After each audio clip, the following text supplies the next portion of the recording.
this video, I'll show you how you can fix your computer keeps freezing randomly on Windows 10 and Windows 11. Now the first step that we want to do is come here and open up File Explorer. In here, this PC, and you want to find the PC that you have Windows installed on. Now I have it on my C drive, so you want to right click on it, Properties, Tools, and then you want to run this check right here. So click on it, scan the drive, and then it's going to scan. Just wait for it to scan, and then it's going to tell you if you have any issues. Now after that, what you want to do is you want to search for CMD, right click and run as an administrator. In here you want to type sfc space /scan now. Press enter and then wait for this to scan, which can take a few minutes. Now after it's done scanning, it's going to tell you if you have any issues and how you can fix them. Then what we want to do is come here and search for Windows Update.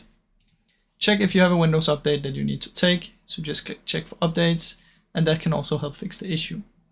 Now as a last step, what we want to do is search for virus and threat protection, open it.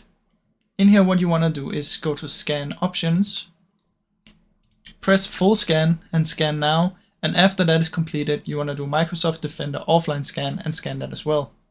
Then what you want to do is restart your computer, and then it should hopefully work.